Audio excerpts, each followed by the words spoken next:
Marxist Class Analysis.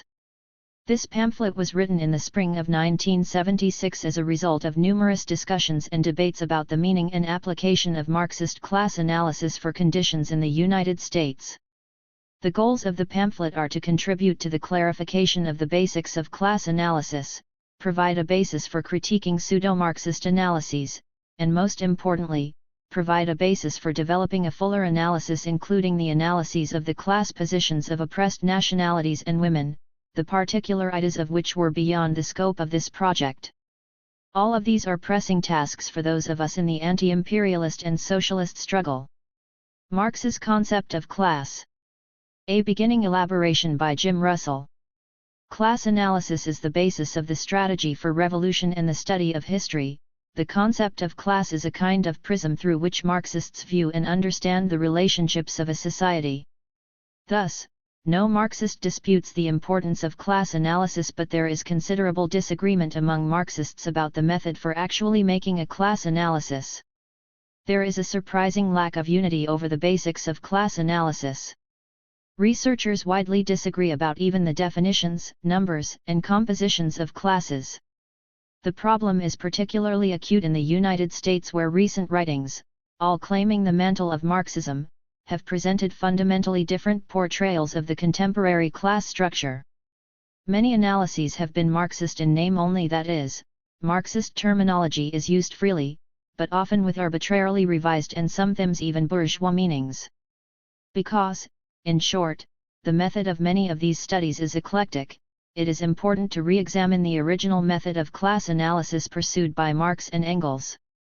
The purposes of this brief essay will be first to elaborate the meaning of Marx and Engels' concept of class, second, to outline the development of classes from feudalism to capitalism, and third, to sketch the class structure of imperialism. The purposes of this study are limited. Many of the developments described pertain more to the United States than elsewhere. The essay makes no pretense at being a full or comprehensive class analysis, it is only a preliminary methodological step. Most of the argument which follows deals with the abstract economic categories which determine where the major class lines 4. run in a society. As such, the essay does not deal directly with the particular class roles of minority nationalities and women. These critical questions need to be examined once the economic determinants of class have been established. As many have noted, Marx and Engels were in large part responsible for the subsequent confusion of Marxists about class analysis. Marx and Engels never presented in one place a systematic treatment of the question. Their method remained largely implicit. The present task is to make explicit their implicit class analysis. Method. 3 approaches underlie this study: a collation of Marx and Engels' scattered comments about class, an examination of the results of their class analyses, and most importantly, a deduction of the method of class analysis from the overall historical materialist method. The dialectics of class. Marx and Engels' concept of class has a twofold meaning. Classes have both in itself and for itself dimensions. No class analysis is complete without an analysis of both dimensions.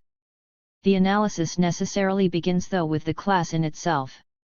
Ancient slavery, feudalism, and capitalism have been historical modes of production which required a class division of labor. Each of the modes of production divided people according to their position in the economic structure. That is, each mode of production structures different economic roles for the people. The major differences outline class categories, and the sum total of individuals within each category make up the class in itself.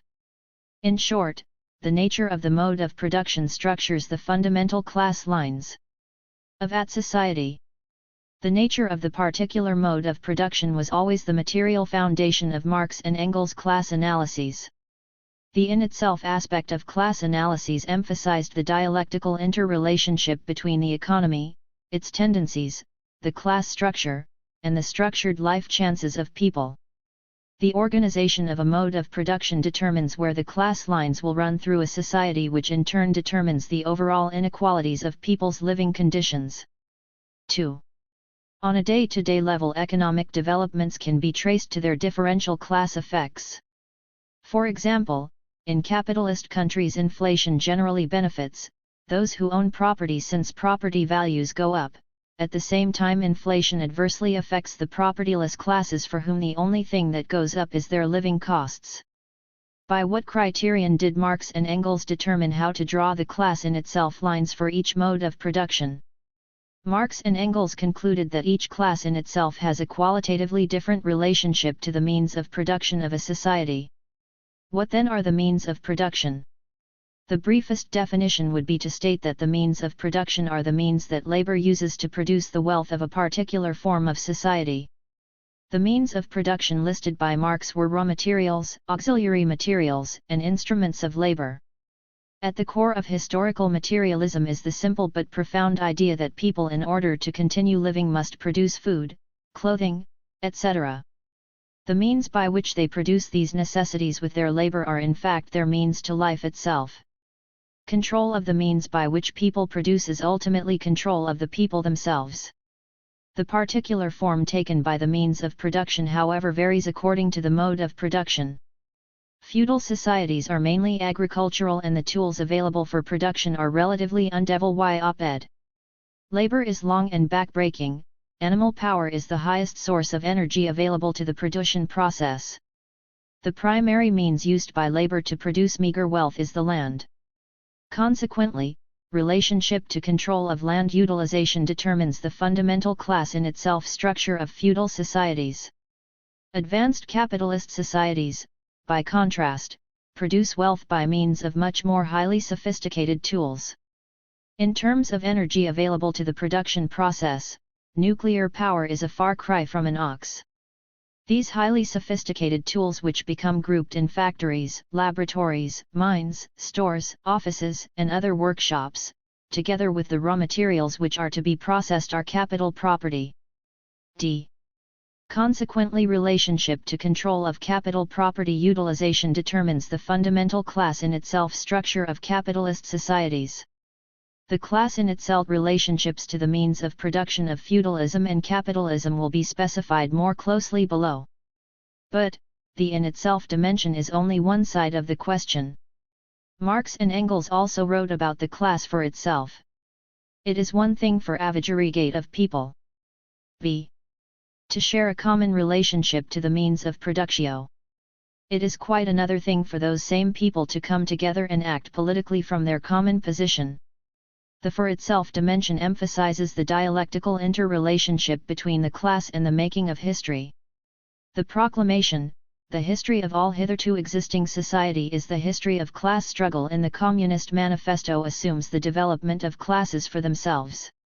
Classes develop for themselves when their members act on the basis of common interests which they understand to be distinct from and in opposition to the interests of one or more other classes. The class for itself, in sum, is forged through common struggle with other classes, common class consciousness, and common organization. The two sides of class, the an itself and the for itself, were evident in a summary statement of Marx's about the mid-19th century French peasantry. He essentially viewed the peasants as both a class and not a class at the same time. They were a class in itself, but not yet a class for itself. Insofar as millions of families live under economic conditions of existence that separate their mode of life, their interests, and their culture from those of the other classes, and put them in hostile opposition to the latter, they form a class pe itself, Jr. Insofar as there is merely a local interconnection among these small-holding peasants, and the identity of their interests begets no community, no national bond and no political organization among them, they do not form a class. Non-commodity producing classes. Commodity producing classes. Early workers. Figure 2, which portrays the late feudal class structure, shows why the bourgeoisie were called in 19th century writing the rising middle class. They were middle because a class member was, as the Oxford English Dictionary put it, distinguished from a peasant on the one hand, and a gentleman on the other. They were rising because of their growing actual economic and potential political power. The development of commodity trade and production increased the economic power of the bourgeoisie to the point where any further increase in power required a transformation of the society's political organization.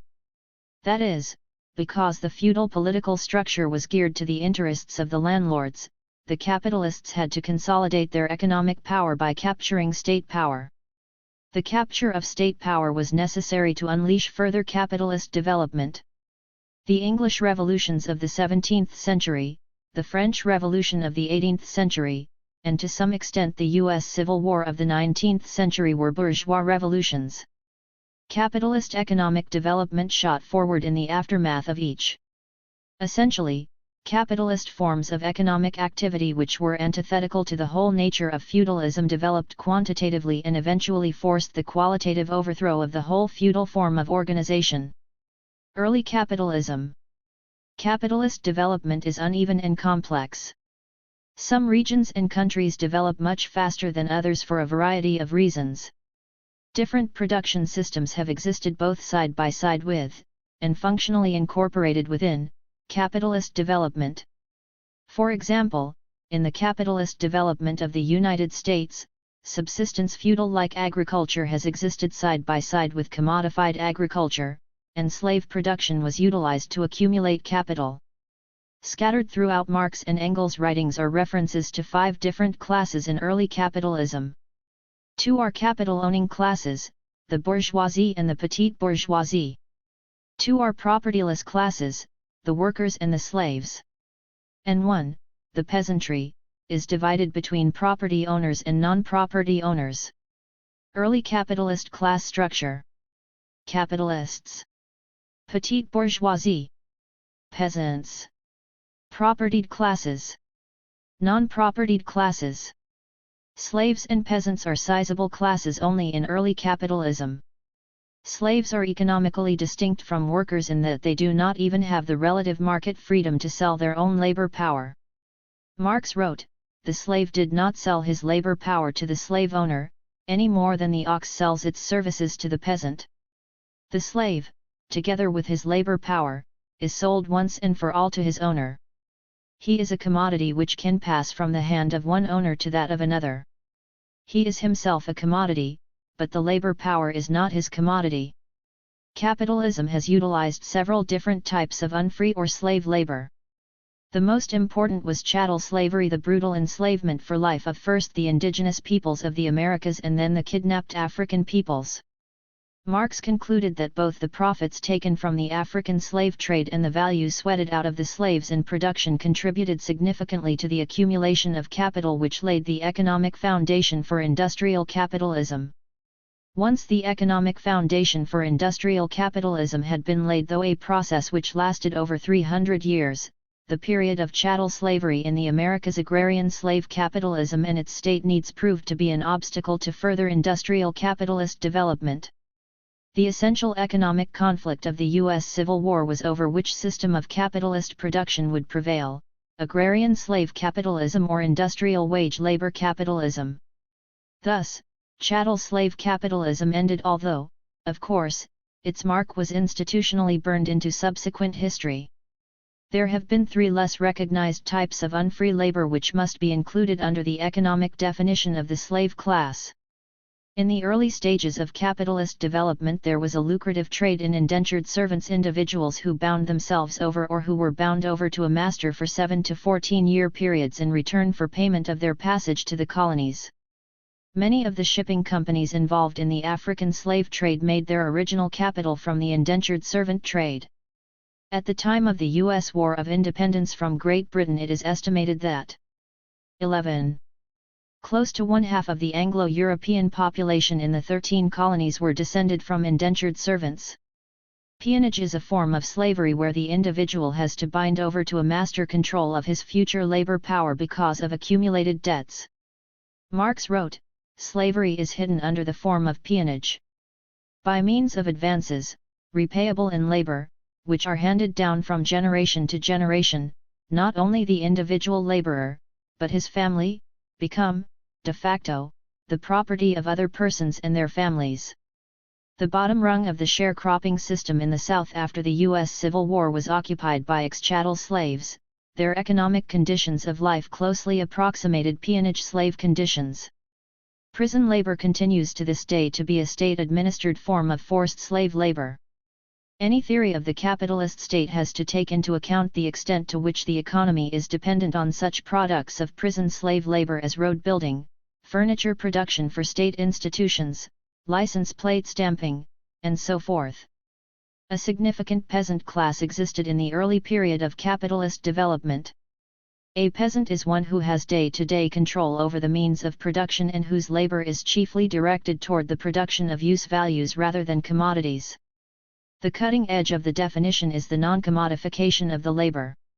In contrast, a petit bourgeois or capitalist farm is one where commodity production for a market predominates. Thus, about the French peasantry Marx stated, each individual peasant family is almost self-sufficient, it itself directly produces the major part of its consumption and thus acquires its means of life more through exchange with nature than in intercourse with society. But peasant production increasingly contradicted the development of history. On the one hand, the peasant method of production falls behind the average level of the societal forces of production. On the other hand, taxes and other measures force the peasants into the money economy and commodity production where they are ill-equipped to compete. The typical cumulative effect is debt bondage. Eventually the land was mortgaged to capital and, when worse came to worse, the capitalists foreclosed and the peasants were thrown off. Middle capitalism. Marx and Engels lived in the middle period of capitalist development which they dearly hoped would be its last period. Capitalism had evolved to basically a four-class structure, a capitalist class in command, an ever-diminishing petite bourgeoisie, an expanding working class, and a class of peonage slaves in the U.S. South. The central classes are the capitalists and the workers. Engels concisely defined the bourgeoisie to be the owners of the means of social production and employers of wage labor.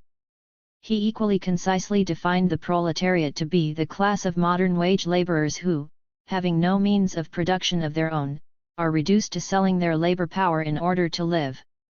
Because the capitalists own the means of production, the capital property, they are in a position to buy the labor power of workers, and because workers do not own the means of production, they are forced to sell their labor power or capacity to work in order to survive.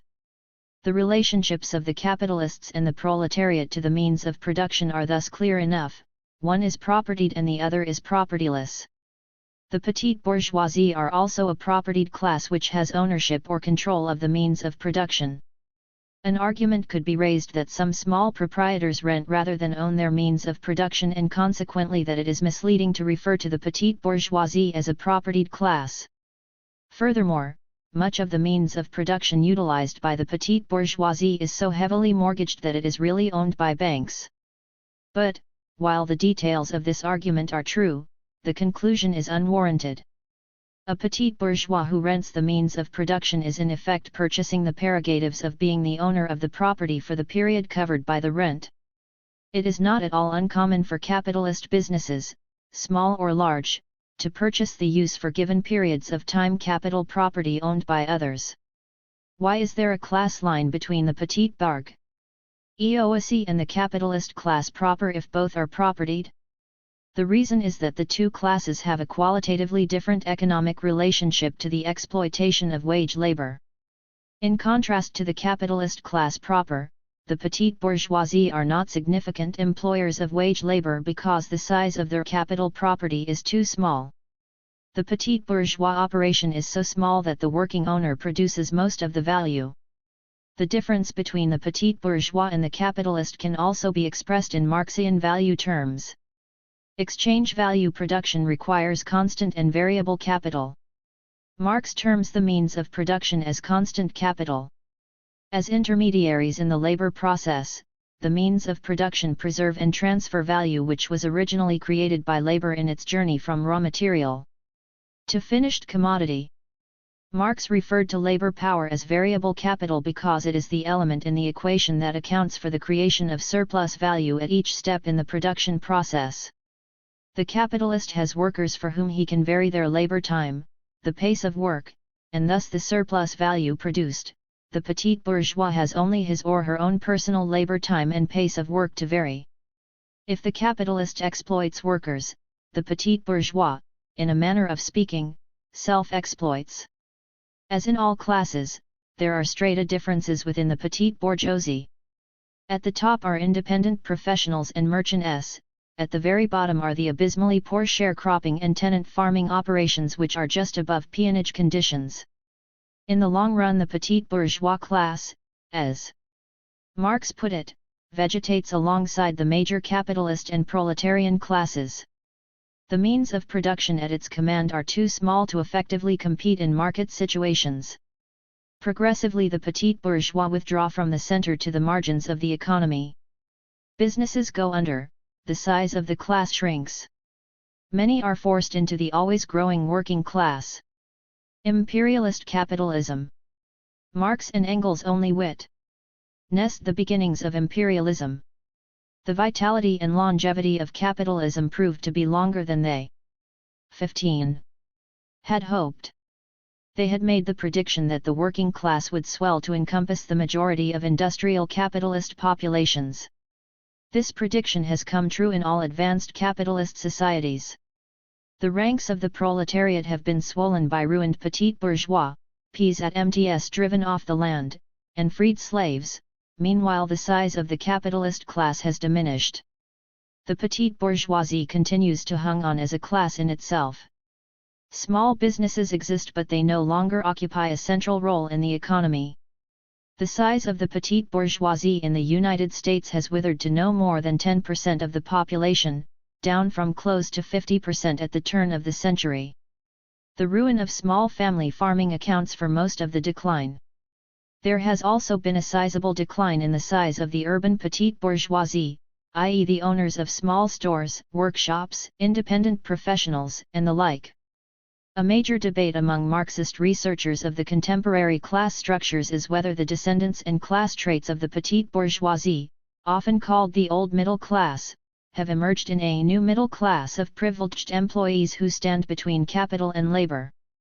This question is obviously closely related to the question of defining the contemporary working class.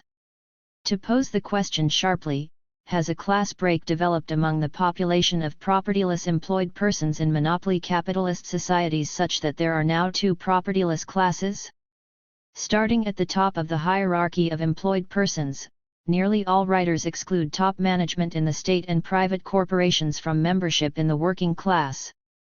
Although nominally the managers are employees, a substantial part of their income comes from the ownership of stock and the inflated portions of their salaries derive from the surplus value created by workers.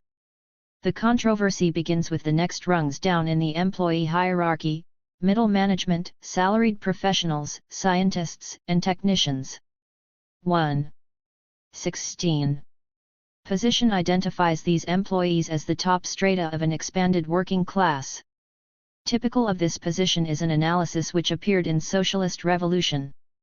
The highest-ranking workers in the job hierarchy are middle-level management personnel, salaried professionals, university teachers and department heads, trade union bureaucrats and middle-level government bureaucrats. It must be re-emphasized here that middle-level management is part of the working class. T. Harry Braverman, with certain reservations, identifies a new middle class with the following: the engineering, technical, and scientific cadre, the lower ranks of supervision and management, the considerable numbers of specialized and professional employees occupied in marketing, financial and organizational administration, and the like, as well as, outside of capitalist industry proper, in hospitals, schools, government administration, and so forth. Did Marx foresee the possibility of such a new class development among the propertyless? Possibly.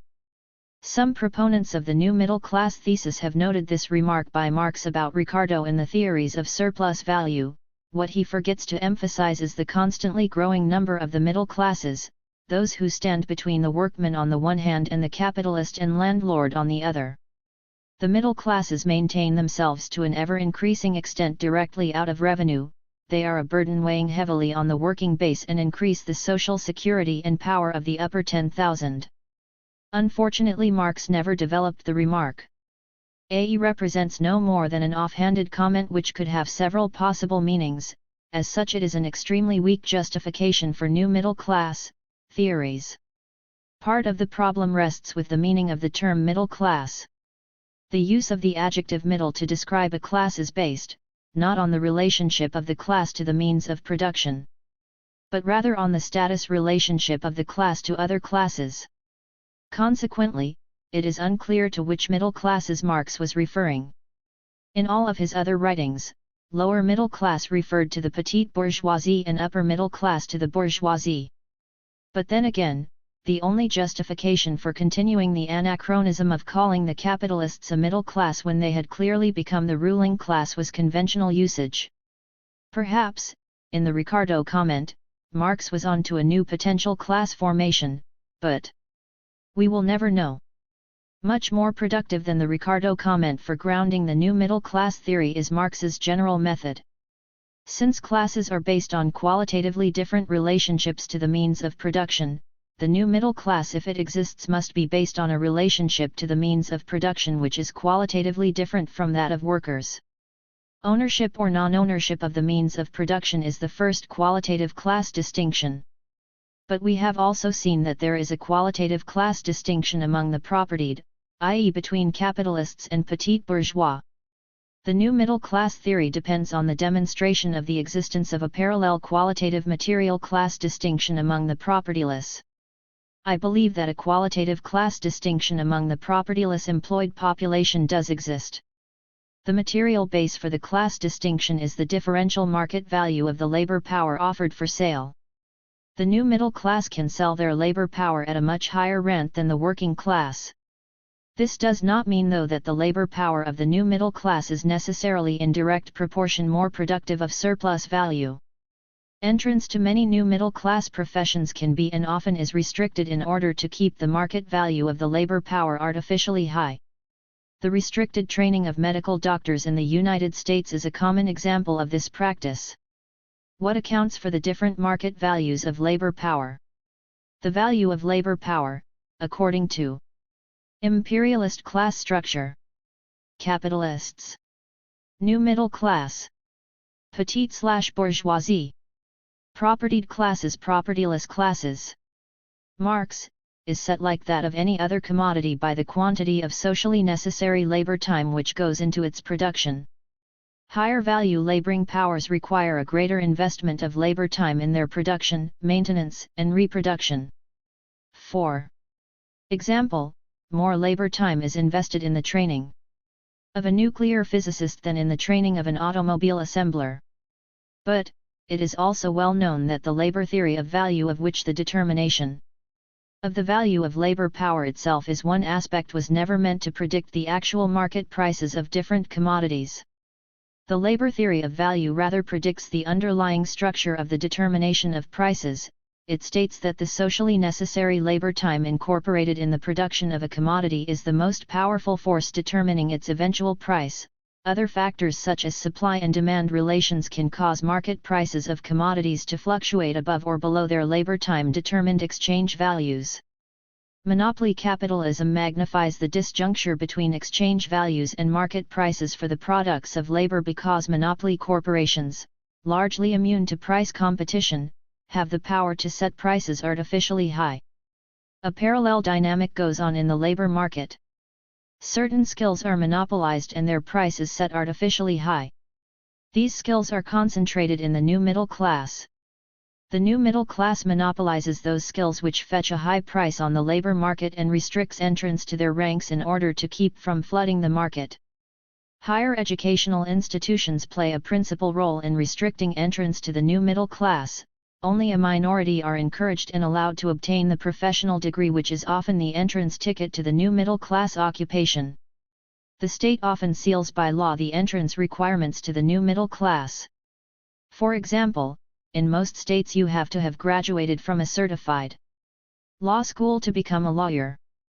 To the extent that the market values of the new middle class exceed its exchange value, the salaries of the new middle class are inflated, like those of upper-level managers, from the exploitation of workers.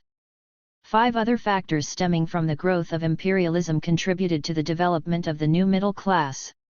First, many new middle class occupations used to be practiced by the petite bourgeoisie. The squeezing of the professional petite bourgeoisie simply changed the occupation from being propertied to being propertyless while retaining many of the same status privileges. Second, rising technology requires certain highly sophisticated skills. Third, the socialization of production, i.e. the concentration of product ion into units which coordinate the labor of thousands and thousands of workers has increased the number of employees needed to supervise, oversee, and control the productive laborers. Fourth, the ruling class requires the maintenance of a middle status class for their own class security. The new middle class will mainly side with the ruling class in class struggles. Further, the maintenance of a new middle class is fertile ground for recruiting new blood into the ruling class and for co-opting talent from the working class. Fifth, imperialist super-profits help to finance the new middle class. With all the considerable problems of utilizing bourgeois census data for Marxist class analysis, it is possible, cum grano salis, to estimate the composition, income, and size of the new middle class in the United States. Table 1 shows the median income in 1970 for males who possessed the new middle class skills. The median income for the U.S. new middle class male was in 1970 between $12,000 and $13,000 or roughly twice that of the working class male. The polarization of labor market values has created two distinct class realities among the propertyless. On one side of the line stands the new middle class, a class possessing skills which command a high price on the labor market. But high salaries are not the only advantage they possess. On the job they enjoy much more freedom of motion. Essentially they are able to regulate the pace and intensity of their work and are free from close supervision, most likely they supervise others. Their income affords a comfortable style of life and security. Further, they have the resources to expensively educate their children such that the advantages can be passed on intergenerationally. On the other side of the line stands the white and blue-collar working class. The income of the working class allows for few of the comforts enjoyed by the new middle class. Increasingly both husband and wife have to get paying jobs, not so much to liberate the woman as to simply make ends meet. With the increasing breakup of nuclear family units, millions of other women take jobs in the expanding clerical and service sectors in order to support their children. On the job, the lot of the worker is much different than that of the new middle class employee. If the new middle class regulate their pace of work and often others, the working class is closely regulated. Managerial science continually perfects the rationalization of the work process to pump as much surplus value as possible out of the working class. Where the new middle class enjoys at least relative autonomy on the job, most of the employed working class are treated as machines. Non-Marxist writers have also noted that distinctly separate realities exist among employed persons. Bourgeois sociologists claim that autonomy is a functional necessity for the professional to perform effectively on the job. Of course, they see no similar necessity for workers. Looking downward from Harvard, John Kenneth Galbraith, whose prose is as apologetic of capitalism as it is pretentious, notes the difference between people in the technostructure and the working class. Members of the technostructure bring specialized knowledge, talent, or experience to group decision-making in the new industrial state, while members of the white and blue-collar working class function, Galbraith states bluntly, to conform more or less mechanically to instruction or routine. Looking from the bottom up, liberal labor writer Andrew Leveson goes so far as to state that the distance a factory worker sees between himself and the middle class is almost as great as the distance the average black person sees between himself and white America. The existence of two separate economic realities justifies the conclusion that a new largely propertyless class has emerged between capital and labor. Requoting Marx, in so far as millions of families live under economic conditions of existence that separate their mode of life, their interests, and their culture from those of the other classes, and put them in hostile opposition to the latter, they form a class. The mode of life of the highly paid new middle class is clearly distinct from that of the bulk of the working class. What difference does it make whether you interpret this strata as a new middle class or the top strata of an expanded working class? There are three reasons among others for insisting on the importance of recognizing this strata as a separate class. First, to the extent that there is a qualitative class break among the propertyless as argued above, scientific accuracy demands the identification of a new middle class. Second, few workers would disagree that college professors, corporate lawyers, engineers, and middle managers are in a different class than themselves. Third, in terms of the goals of a socialist revolution, the identification of the new middle class as a different class from the working class places them outside of the base of the dictatorship of the proletariat. The new middle class must serve socialist construction, not direct it. Proportionately, in the United States today the working class is about 67% of the population, the new middle class about 13%, the petite bourgeoisie about 10%, and the capitalists about 10%. To conclude, it must be reiterated that this article makes no pretense at being a full class analysis, it is only a beginning step. There are divisions within all of the classes which have to be analyzed. This is 25. Particularly true for the working class, where differences of privilege, nationality, sex, location, level of organization, and many other factors have to be considered in understanding both the dynamics of the class structure and the prerequisites for organizing strategies. Appendix. Summary definitions of terms. Non-commodity producing classes. Landlord class. This class is based on the ownership or control of large amounts of land which is not utilized chiefly for commodity production. The landlord's source of income is ground rent in kind or money. The major internal economic or strata categories in the class are the estates of the local nobility, high nobility, and the church. Peasant class. A peasant is one who has day-to-day control over small patches of land and whose work is directed chiefly toward the production of use values, not commodities. Engels listed three types: cf. peasants, feudal peasants who perform corvée services for a lord, tenant farmers who rent from a landlord, and peasants who own their small patches of land. Commodity-producing classes. Capitalist class, the class of modern capitalists, owners of the means of social production and employers of wage labor.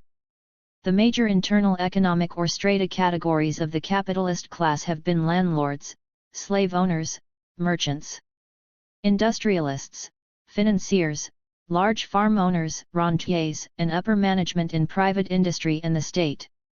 Small business class, small proprietors who do not significantly employ wage or salaried labor. The major internal economic or strata categories within the petite bourgeoisie are small merchants, farmers, artisans, and professionals who own their own businesses. New middle class, employees whose labor power commands a significantly higher price on the labor market than the labor power of workers. A class which is formed in monopoly capitalist conditions. The major internal economic or strata categories within the new middle class are salaried professionals, middle-level managers, some technicians, and some salespeople. Working class, the class of modern wage laborers who, having no means of production of their own, are reduced to selling their labor power in order to live. Today the working class would also include many salaried as well as wage laborers. Marx and Engels' writings contain the following economic and strata categories within the working class. 1. The labor aristocracy, craft workers. Slave class, laborers who do not own the means of production and who do not own their own labor power. Serfs were a type of pre-commodity producing slaves. The major types of slaves in commodity-producing societies are chattel slaves, indentured servants, peons, and prison labor. Links, Frankfurt.